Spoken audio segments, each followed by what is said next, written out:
The struggle for freedom began in 1775 and lasted for 8 long years before it ended in 1783.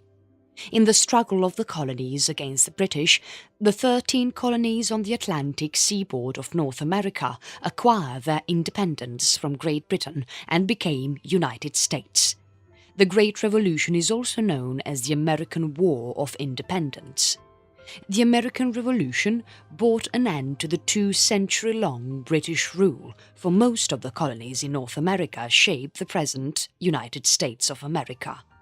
The radical epoch was both disturbing and exhilarating, a time of evolution for some, disruption for others. In the rouse of the Revolution came events as diverse as the drafting and endorsement of the Constitution of the United States of America and the revolts of slaves who saw the disparity between captivity and declarations of liberty. What were the ideologies that the American mutineers battled for? The most common one was sovereignty. The American loyalists believed that all governments exist to benefit all the people.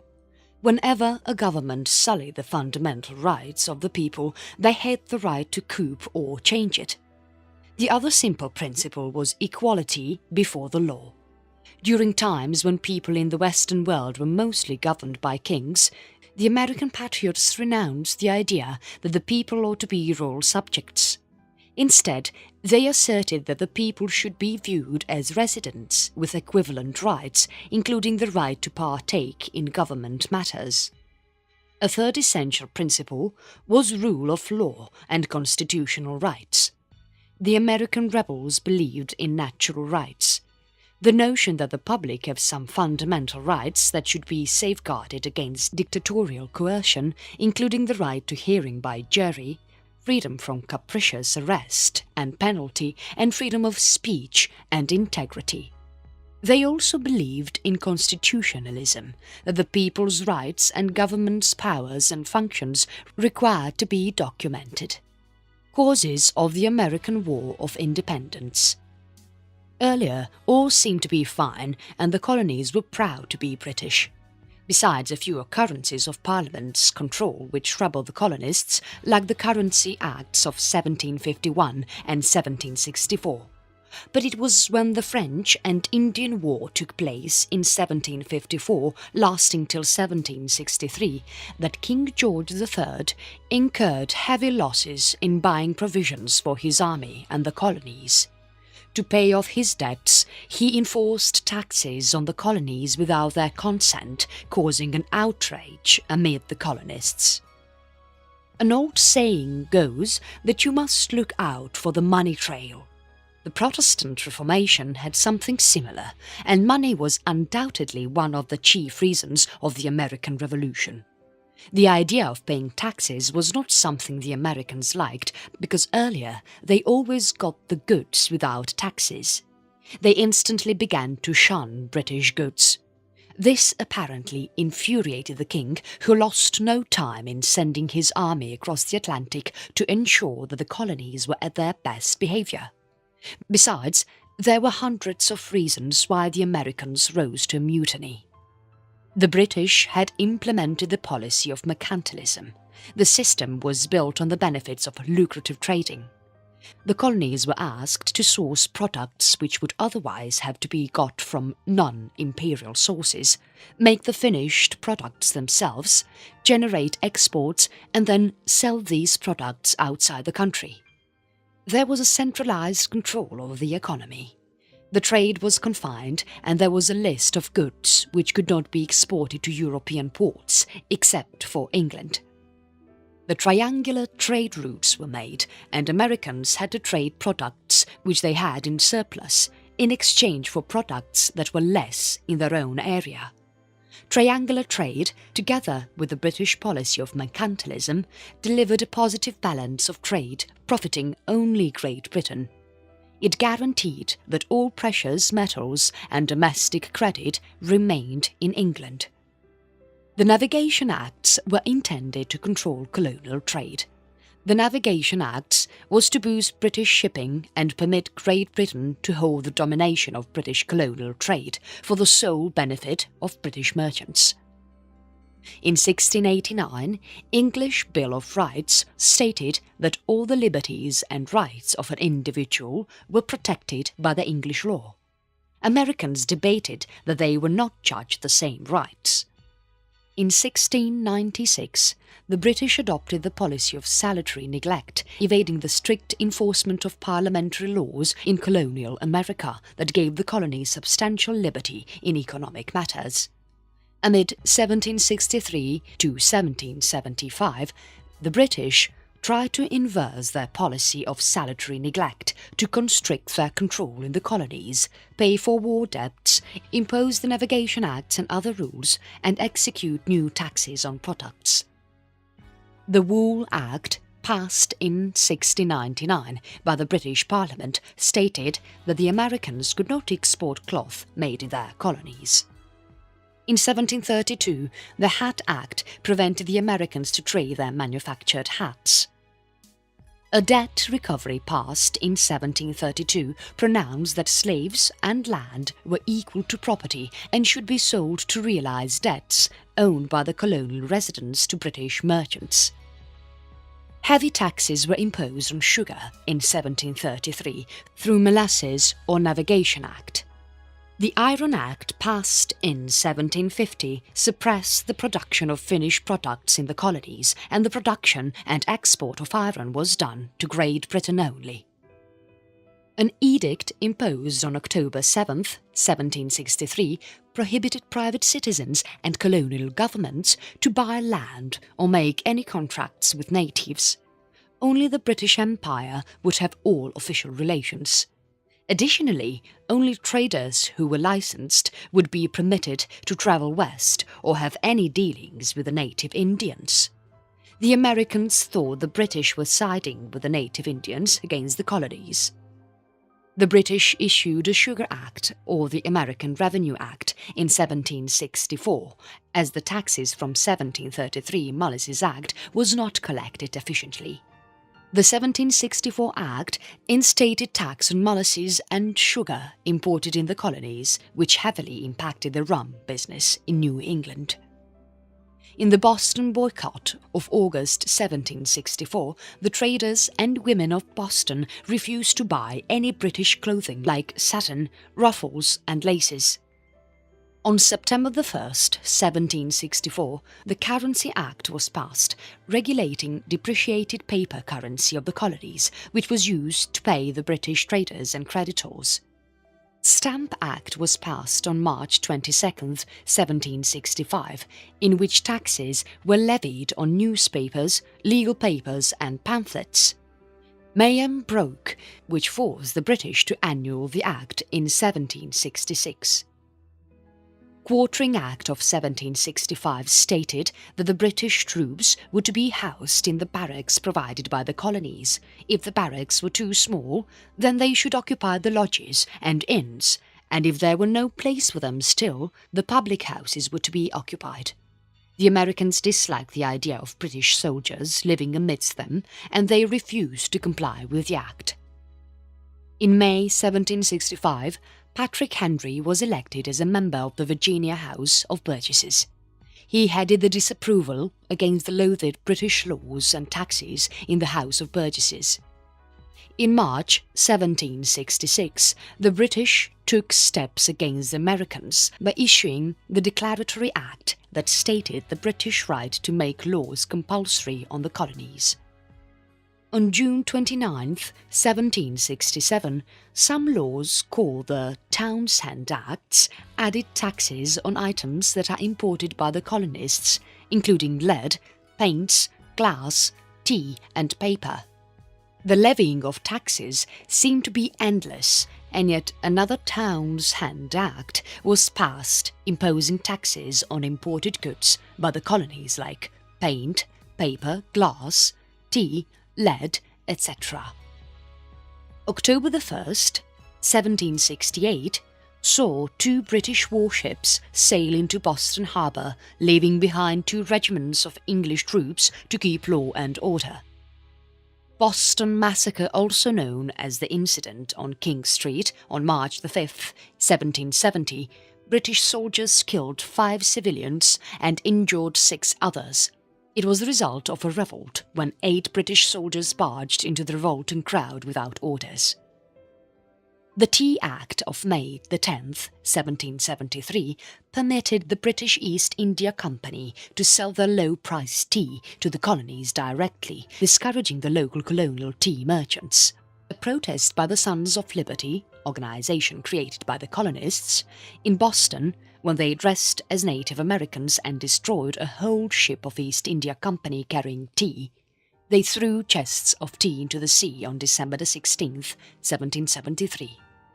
It is an iconic event in the history of American Revolution. The British passed a series of laws that were known as Intolerable Acts in retaliation to the Boston Tea Party Rebellion. The 5 laws aimed at punishing Massachusetts for their revolt Boston and to reinstate British authority in the American colonies. The Intolerable Acts were Boston Port Act, Massachusetts Government Act, Administration of Justice Act, Quartering Act, Quebec Act. Between September 5, 1774 and October 26, 1774, the First Continental Congress met in and the elected representatives of colonists assembled in uprising against the British rule. The Continental Association was created by the Continental Congress in 1774 in an answer to the Intolerable Acts and to enforce economic authorizations against Great Britain. The Articles of Association were adopted on October 20, 1774. The association was powerful, and its continuous revolts gave fire to the American Revolution. Their trade with Great Britain fell speedily.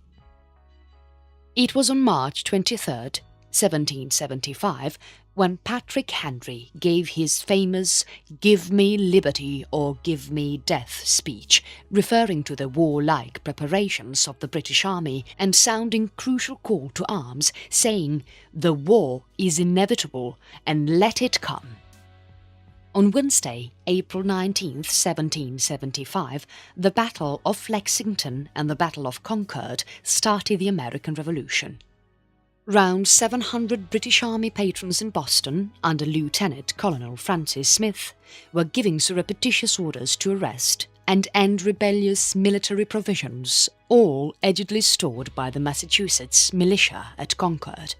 However, the colonial loyalists had received the news weeks before the mission that their provisions might be at risk and had relocated most of it to other places. They also got the details of the plans of the British a night before the war and were able to quickly inform the area militias about the British mission. The first gun shoots were fired just as the sun was rising at Lexington. The Second Continental Congress issued the Declaration on the Causes and Necessity of Taking Up Arms on July 6, 1775, to explain why the 13 colonies had taken up arms and marked beginning of the American Revolutionary War. They determined to die free men than live their lives as slaves.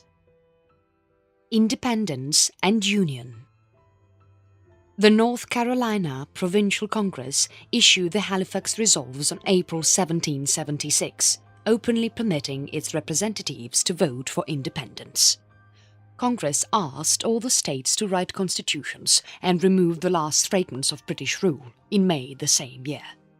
By June, 9 colonies were prepared for independence. Slowly the remaining 4, Delaware, Pennsylvania, New York and Maryland, also lined up.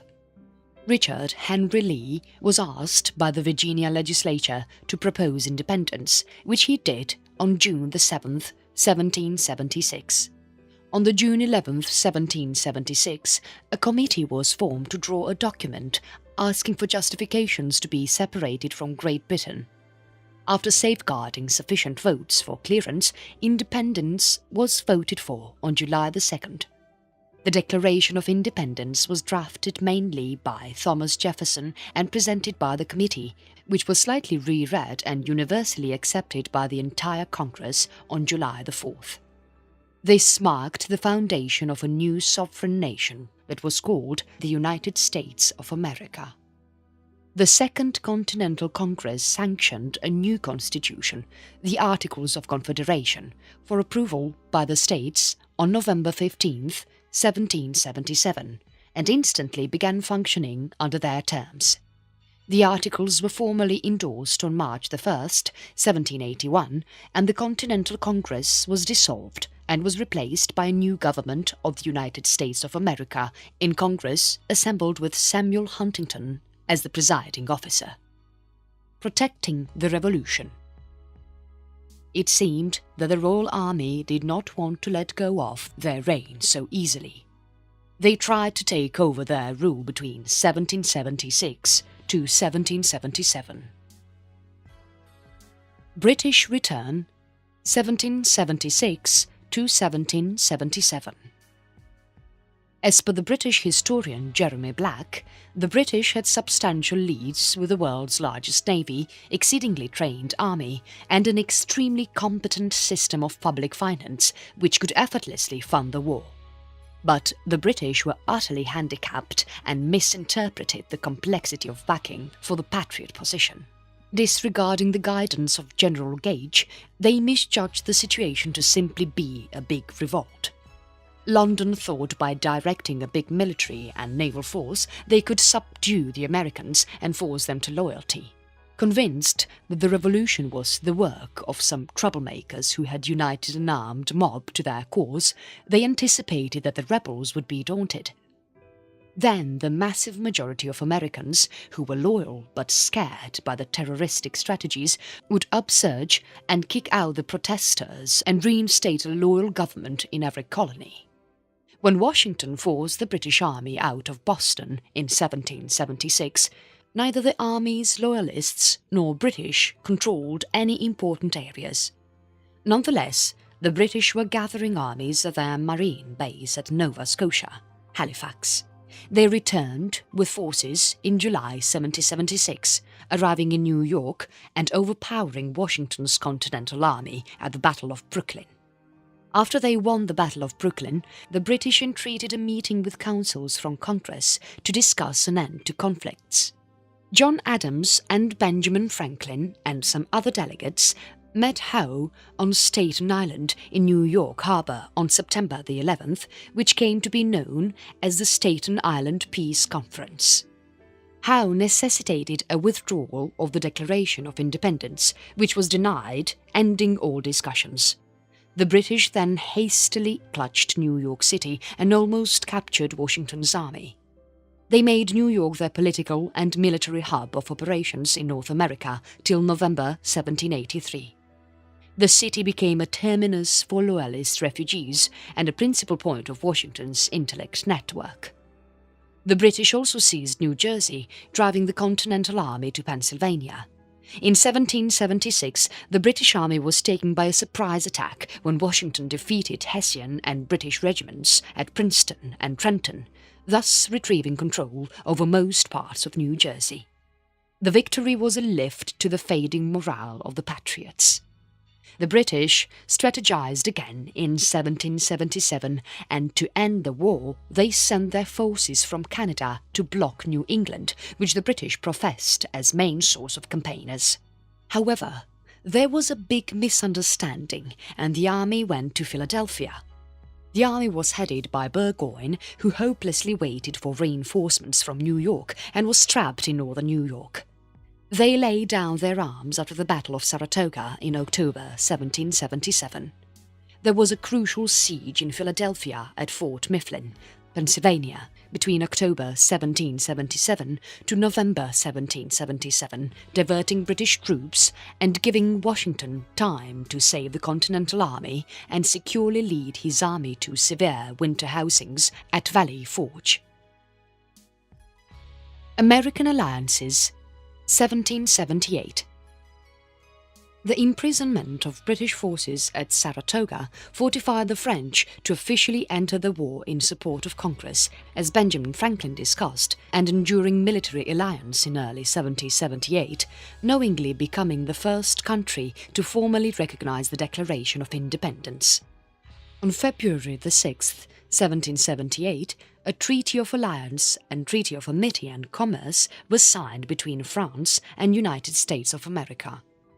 William Pitt tried to initiate the British on making peace with Americans and join hands with America against France, while other British politicians who were sympathetic towards the American colonial grievances were now against Americans for associating with Britain's enemy. By 1780, France had two more allies, Dutch and the Spain, signaling the British Empire to battle a war alone. The American theatre thus became only one front in Britain's war. The British were forced to pull out their armies from continental America to support Caribbean colonies who produced sugar, which was far more important than this. The French coalition and declining military conditions forced Sir Henry Clinton to vacate Philadelphia to strengthen New York City. Washington's attempt to stop the retreating army resulted in the Battle of Monmouth Court House. It was the last big clash between Americans and the British. After an indecisive battle, the British successfully withdrew to New York City. The Northern War consequently became an impasse as the attention moved to the smaller Southern theatre. The British flee south, 1778 to 1783. The British approach in America now focused on an operation in the south. With lesser steady regiments at their disposal, the British commanders thought that the southern strategy was a more feasible plan, as the south was apparently more strong loyalist, with a huge population of fresh migrants and a large number of slaves who would be seized or run away to join Britain. Late in December 1778, the British Army took Savannah and took control of a Georgia coastline. In 1780, they hurled a new attack and grabbed Charleston too. A momentous conquest at the Battle of Camden meant that British armies soon controlled most of South Carolina and Georgia. The Royal Army laid up a network of internal forts, expecting the Loyalists to assemble to the flag. Very few Loyalists turned up, and the British Army had to fight their way to Virginia and North Carolina with a terribly weak army. Their captured territories were fought over by the Loyalists and American militia, reversing all the British gains made in those territories. The British finally surrender. 1781. The Battle of Yorktown, or German Battle, or the Siege of Yorktown, and most famously remembered as the Surrender of Yorktown, was on October 19, 1781, when combined forces of American Continental Army and French Army troops, led by General George Washington and Comte de Rochambeau, respectively were victorious in a battle against the British Army commanded by Lieutenant General Charles Cornwallis. The siege was the biggest land battle fought in the American Revolution War of Independence, which concluded the Yorktown movement with the surrender and capture of General Cornwallis and his army, provoking the British government to negotiate and end the battle. The battle upped the hesitating morale of the Americans and invigorated the French fervour for the war, as well as sabotaging the support for battle in Great Britain. France sent 500 soldiers to Rhode Island in 1780 to support their American allies in the campaign against the British in New York City. There were more fleets dispatched from France, which also had the support of French West Indies fleet of Comte de Grasse. Rochambeau and George Washington requested Grasse to aid them in besieging New York or against a British campaign in Virginia. Cornwallis was ordered to build a defensive water port in Yorktown, but the Continental Army led by Lafayette shadowed his actions. In the summer of 1781, American and French armies waited united in North New York City for Grasse's orders, and they finally moved south to Virginia, engaging in illusory tricks, leading the British to believe that the New York siege was strategic. De Grasse brought additional soldiers to Chesapeake Bay in the end of August and made a naval cordon of Yorktown. De Grasse was carrying 500,000 silver pesos the Cuban citizen had collected to fund the siege and pay the Continental Army. Back in Santo Domingo, Grasse met representative of Carlos III of Spain, Francisco Saavedra de Sangronis, who assured that Spanish Navy would assist the French merchant fleet and help him sail north with his warships. Grass defeated Sir Thomas Graves' British fleet in early September, who came to release Cornwallis at Chesapeake Battle. He blocked all ways for Cornwallis and his army. Rochambeau and Washington arrived by the end of September and had Cornwallis entirely fenced. The British defence weakened once the French and American armies started barrage, and on October 14, 1781, 2 columns sent by Washington attacked what was remaining of the British defences. The French and Americans took 1 redoubt each, worsening the British speedily, and finally on October 17, 1781, Cornwallis requested for capitulation. The surrender ceremony took place 2 days later, when more than 7,000 British soldiers were captured. Cornwallis was absent in this ceremony, stating he was ill. Once the discussion started, it resulted in the Treaty of Paris in 1783. And it finally ends. There is a long debate among the historians whether the odds for the victory of America were short or long. John E. Fairling believes the odds were so long that the victory for Americans was a miracle, whereas Joseph L. debates the odds were in the favour of Americans and questions if there was ever a realistic opportunity for the British to win.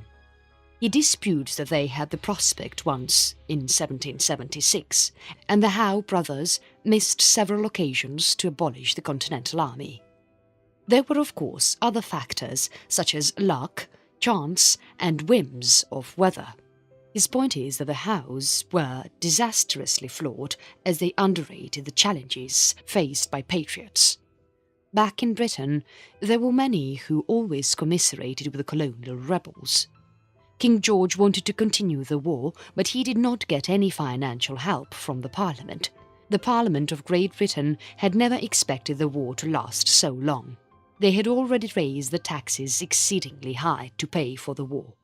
The English Parliament was also concerned about the colonies' association with the French. It would affect their trade with America, which was quite lucrative for the British.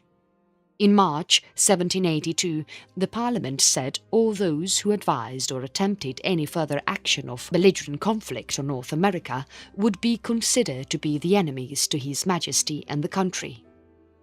Washington was not convinced that Yorktown would be the end of the war. It was only when he saw General Sir Guy Carleton move out with his troops assured him that the war had come to an end.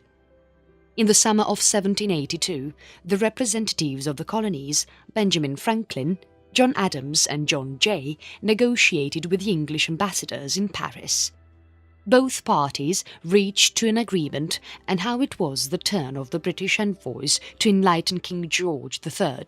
The English also had to make peace with the Spanish and the French before the pact could be signed. In February 1783, George III eventually gave his proclamation of cessation of hostilities that opened the gates for a peace treaty among English and the American colonies. Benjamin Franklin and John Jay signed the Paris Peace Treaty on September 3, 1783 in Paris. The treaty documented the United States of America as an independent government, laid borders of the new United States of America, the Atlantic Ocean on the east, the Mississippi River on the west, Great Lakes on the north, and Florida on the south. Stated that people from Britain, Spain, Holland, France and the United States had rights to the Mississippi River. Affirmed fishing rights off the Newfoundland coast. Gave back the property and rights to the Loyalists who wished to stay back in the colonies. Recognized rules for the exclusion of British forces which were in America and returned Senegal to France and Florida to Spain. Britain lost a lot of terrain because of the peace treaty. British forces left New York City in November 1783 and the Continental Army finally parted. Washington left for his home in Mount Vernon and intended to retire by working on his plantation. The Continental Congress was now the Constitutional Congress, and the participants began to draft the Bill of Rights and Constitution of the United States of America. Impact of war on Great Britain and finances of the countries in the Revolution. Losing the 13 American colonies and the battle came as a great shock to Britain. The battle exposed the boundaries of Britain's fiscal military state when it was powerful enemies on its face with no associates and reliant on protracted and susceptible transatlantic lines of communication. The defeat intensified opposition and spiraled political resentment to the ministers of the king. Within the parliament, the main problem changed from fears of a mighty ruler to the issues of representation, government cutback and parliamentary alteration. Reformers pursued to finish what they saw as pervasive institutional corruption.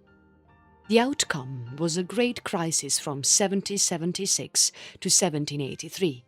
The treaty in 1783 left France financially drained, whereas the British economy flourished with the return of American business. The crunch ended after 1784 because of the king's astuteness in outsmarting Charles James Fox, the leader of the Fox-North coalition, and rehabilitated assurance in the system provoked by the headship of William Pitt, the new Prime Minister. Historians say that the loss of the American colonies facilitated the British to handle the French Revolution in a more organised and harmonious way. Britain took course to Asia, the Pacific and later on Africa, with ensuing exploration leading to the upsurge of the Second British Empire. Finance. Their war against the French, Americans and the Spanish cost the British dearly, which amounted to around £100 million. Chunks of money just vanished against the funding of war and brought France on the brink of being bankrupt and revolt in comparison to Britain, who was in a less problematic situation in maintaining and hiring soldiers. Britain had an urbane monetary system grounded on the fortune of many of landowners, who sustained the government collectively with finances and banks in London. The competent British tax system gathered about 12% of the GDP in the form of taxes in the 1770s. In contrast, the Congress and the American states had no finish to the hitches of financing the war. In 1775, there was around $12 million in gold in the colonies, which was not sufficient for the present transactions, leave alone funding a huge war. The British worsened the situations by blocking every American port, cutting off almost all its exports and imports, making them dependent on donations from citizens and militiamen. The actual payments of the soldiers were delayed, and the suppliers and soldiers were paid in depreciated currency, with promises to be paid well in land grants against the wages they earned. The weak system continued till the government had a strong financial leader in the form of Robert Morris, who was made Superintendent of Finance of the United States of America in 1781. In 1782, Morris used a French loan and set up the Private Bank of North America to fund the rebel. Looking for more competence, Morris condensed the civil list and saved money by reasonable bids for contracts, stiffened bookkeeping system, and necessitated that the national governments give them full portion of supplies and money from the Allied states. The Congress mainly used 4 ways to cover the war cost, about $66 million in gold and silver. They issued paper money twice. The first one went to $242 million. It was supposed to be exchanged for state taxes. The paper holders were later on paid off in 1791 at the rate of 1 cent per dollar. The steeply rising inflation came down too hard on some people who had fixed incomes, but 90% of the citizens were farmers and were not straight affected by the inflation. Borrowers profited by clearing their debts with depreciated paper money. The heaviest burden was tolerated by the soldiers of the Continental Army, whose wages normally came in arrears and waned in value month after month, flagging their morale and adding to the adversities of their families. In 1777, Congress continuously requested the states to give money, but they did not have a proper taxation system in place either and were of no help. By 1780, Congress was making explicit demands for supplies of beef, corn, pork and other provisions which barely kept the army going. Congress pursued to raise money by credits from prosperous people and promised to convert the bonds after the war in 1776. Congress kept their promise and the bonds were redeemed in 1791 at their face value, but the campaign raised very less money as Americans had little silver and gold and most of the rich merchants supported of the British.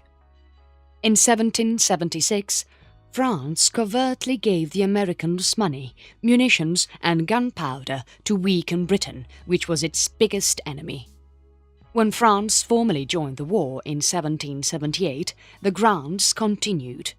The government of France and the bankers in Amsterdam and Paris lent huge amounts towards the American Revolution. The loans were repaid in full by the United States of America in the 1790s. Concluding the Revolution. A better union and guaranteed rights. Once the war finally ended in 1783, there was an era of richness. The national government, still operated under the Articles of Confederation, was able to resolve the problem of the Western territories that were yielded by the states to Congress. American settlers stirred quickly to those areas, with Kentucky, Vermont and Tennessee becoming states in the 1790s. The government was now able to pay back the debts of the war that they owed to the private banks and European nations, not to the Americans who gave millions of dollars of promissory notes to fund the revolution. Alexander Hamilton, George Washington and other experts of the nationalists were afraid that the young nation was too weak to withstand an international war or an internal revolt like the one of 1786 in Massachusetts, Shays' Rebellion. The Nationalists renamed themselves Federalists and convinced Congress to summon the Philadelphia Convention in 1787. They embraced a new constitution which delivered a much sturdier federal government, which consisted of an operative executive in check and balance system with the legislatures and judiciary. The Constitution was approved in 1788 after a fiery debate in the states upon the type of the projected new government. In March 1789, President George Washington took over office under the new government in New York. As guarantees to all who were careful about federal power, amendments to the Constitution assuring of unchangeable rights which made a basis for the revolt were fronted in Congress by James Madison and later approved by the states in 1791. National debt. After the American Revolution, the national debt was divided in three categories. The first was the $12 million payable to other countries, mostly money taken as loan from France. There was a universal arrangement to pay the external debts at full value. The state government owed around $25 million and national government owed $40 million to American citizens who sold supplies, food and horses to the rebellion forces. There were other debts, which comprised of promissory notes given in the Revolution to the merchants, farmers, soldiers and farmers who took these payments on the condition that the new constitution would form a government who would ultimately pay off these debts. The expense of war for a state singly added up to around $114 million in comparison to the $37 million by central government. Alexander Hamilton collated all the state debts with the domestic and foreign debts into one massive national debt which added up to $80 million. The national honour of the country was sustained and everybody was redeemed the face value for the certificates issued during the war.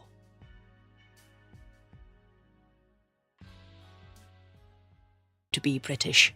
Besides a few occurrences of Parliament's control which troubled the colonists, like the Currency Acts of 1751 and 1764.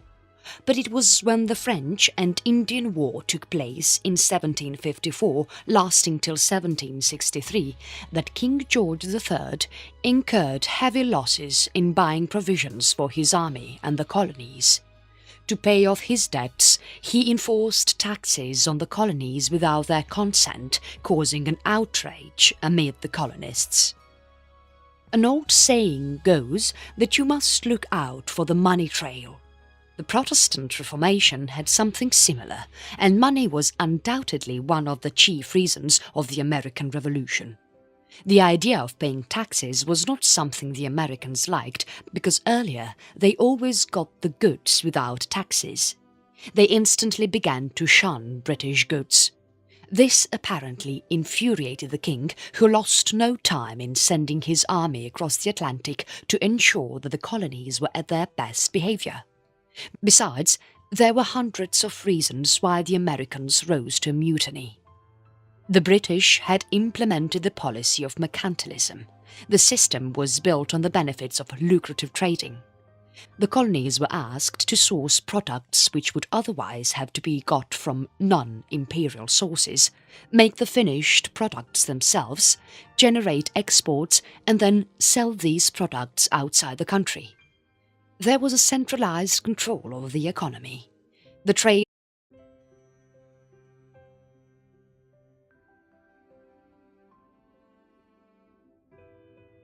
The struggle for freedom began in 1775 and lasted for 8 long years before it ended in 1783. In the struggle of the colonies against the British, the 13 colonies on the Atlantic seaboard of North America acquired their independence from Great Britain and became United States. The Great Revolution is also known as the American War of Independence. The American Revolution brought an end to the 2-century-long British rule, for most of the colonies in North America shaped the present United States of America. The radical epoch was both disturbing and exhilarating, a time of evolution for some, disruption for others.